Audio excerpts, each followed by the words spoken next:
Salut et bienvenue sur cluboriginal.com. Merci de votre fidélité. Émission 5 minutes avec César Ngadi. Donc, Ndengbo Ebikake, n'a cessé jamais qu'on remercier Bino Batubo Landa Kangai, na Bino Batubo Benga pour l'encouragement. Boebika Ndenga Lobake. Tout le monde est d'accord et il en restera ainsi pendant longtemps. Il faut bomber ça na 5 minutes avec César Ngadi. Oyo Eza Kolobela. Politique, na minute mouké pour Tibato Kisasa, Bazale Kobe Angana, Giga na Bango, Bazako Tala 5 minutes. Parce que Batubele Bazana temps, Yakotala 3 heures d'itante, 4 heures d'itante, ici na Potopé. Le temps c'est l'argent, au monde azotala ndamundam. Mais 5 minutes, tout le monde est d'accord. Vu la qualité, il y a émission, vu minutes, les Européens ça m'a 5 minutes. Donc Moutounio surtout, azali na temps ya kotala, Moussou azana métro, azotala, Moussou azana salle de bain, azobonga mapoa ken musala, azali kotala. Donc 5 minutes, comme je dis toujours que tout le monde est d'accord et il en restera ainsi pendant longtemps. 5 minutes, il y a Lelo, donc Toloba, Makambozo intéressé, biso Lelo na 5 minutes à Lelo. Nazali Koloba parce que Nathalie, n'a d'information, il y a télévision, Oyo Kanambe Sala, pour ça la propagande naye, to bengi RTNC, to moni Kanambe alias Kabila qui a posé première pierre pour la construction, il y a aérogare, il y a aéroport international en Djili.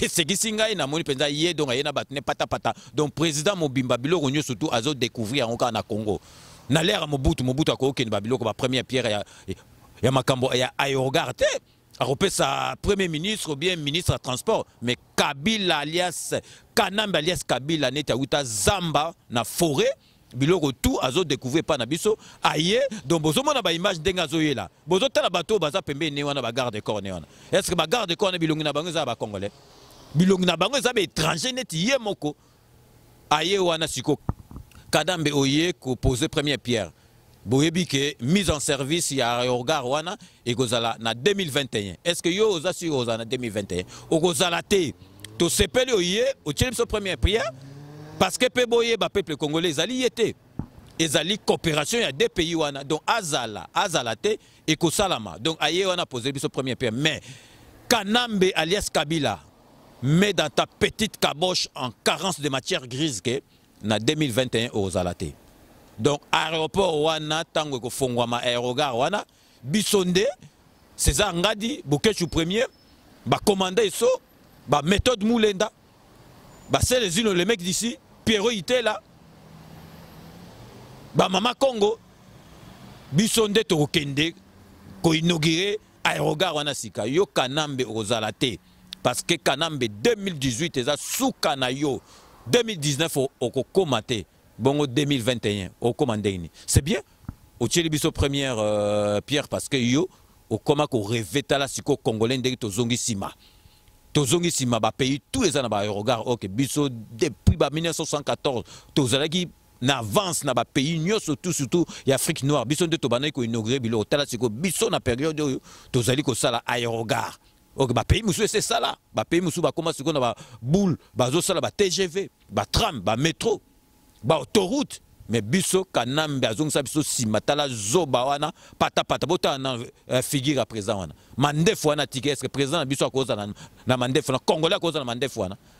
Kanambe bota na face na ya cause na mandef wana ye piata aye ko inaugurer. Ya on moni ye aza zo découvrir biloko tout na mboka na biso yango na tiba ministre ba koma ko inaugurer ba toilette publique akoma otika pena ba ministre ba inaugurer toilette publique pour ye moko azali zoba mais Kanambe na répété sous mais dans ta petite caboche en carence de matière grise que 2021 aérogare wana yo okosela ngote okokufa avant na silisa na tchelibino bota la bande annonce ya émission oboyebike na zongela radio.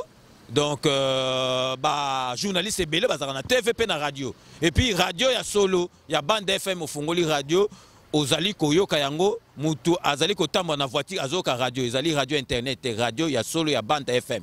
Donc samedi oyo 5 mai, nazali na c'est les unes les mecs d'ici. Batu bazara na makambe belé retourne na c'est les unes. Po be miso ele kan internet, bo benga te wana to pesi une possibilité ya ko benga nazali na c'est les unes les mecs d'ici. Na Pierrot Itela combattant à soutenir Katumbi. Bobi Katumbi kendeki Rwanda. Actualité zébélé, il y a Félix Tshisekedi a bêté discours. Donc, bino nyoso tout, bo hésité samedi, numéro zaliwana, natie la bino bandanos, bo benga, pour poser ma question à bino. Docteur Landa bandanos. Le mec d'ici, artiste musicien engagé, résistant combattant, qui n'est d'autre que Célésino, c'est de lui qu'il s'agit. Il est mon invité, c'est samedi 5 mai 2018 dans l'émission Cléboa, rendez-vous avec le Patriote. Oui, grand président Ngadi, je suis là sur la tête de WAM. Vous savez que moi je suis un mec d'ici, un combattant résistant, artiste engagé. Donc moi je suis en train de se battre pour mon pays, je suis un défenseur du peuple, un combattant du peuple. Je ne suis pas un combattant qui se bat pour un individu, pour les candidats mascaradés, les candidats scrocs. Les profiteurs du peuple, les pilleurs de ce pays. Je suis avec vous le samedi 5 mai 2018. Face à lui, Pierrot Itela, résistant combattant, soutien du candidat à la présidentielle Moïse Katumbi. Chers compatriotes, comme nous avons prévu samedi 5 mai, nous avons en direct une émission. Nous avons dit que l'année où il se bouille le Kouta, tellement le Kouta qui trône à Congo, le vérité n'a pas à le Kouta.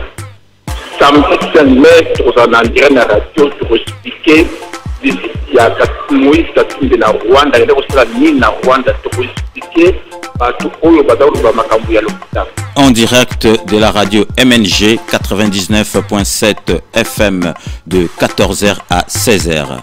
Bandeko bolingo ba congolais nyo sur place bozwami na mokili mobimba surtout na diaspora. Donc les 5 mai nakozala na bino en direct ya na vie na ngai kapa tezala ngadi boyebi musala wazosala na mboka.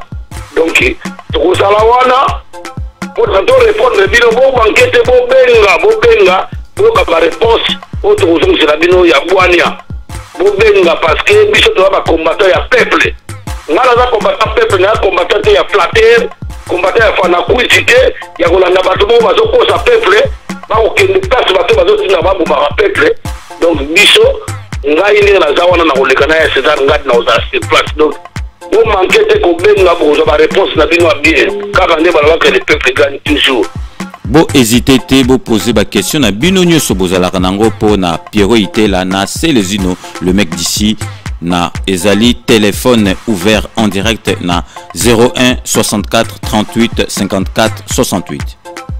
Bino moko boito landa bandanos. Donc samedi oyo 5 mai ezali émission en direct téléphone ouvert. Ezali tekeo émission ko banana 14h 16h. Bo hésiter te bo bengi biso na 01 64 38 54 68 bo poser ba question na bino pona mboka na ba question au boko posé Pierrot Itela poye azali Katumbi na le mec d'ici c'est les uno. Donc na zongeli pona silisa donc Kanambe yebake oye ko poser première pierre ya construction ya aéroport Anjili to boyite mais yebaka ke 2021 oko koma yango te aéroport wana okoyoka ngo na sango parce que yo 2018 ezali suka na yo président mususu mutu ako inauguré yango yo ozala te. Donc peuple congolais botala ndenge mutu azong sipso sima. Donc ndenka tolobaka na 5 minutes nous vous laissons le soin d'en tirer vos conclusions et de nous faire parvenir vos commentaires. Nous allons nous retrouver dans 48 heures pour un nouveau numéro de 5 minutes avec César Ngadi. D'ici là, portez-vous bien et à très bientôt. N'oubliez pas, tout le monde est d'accord et il en restera ainsi pendant longtemps. Na 2018 oyo Kanambe alias Kabila ako kufa ako tikamboka na biso.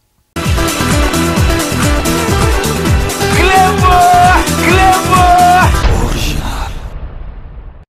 Moi César Ngadi, Cléboa, retrouvez-moi tous les samedis de 14h à 16h dans l'émission Rendez-vous avec le Patriote sur la MNG Radio 99.7 FM.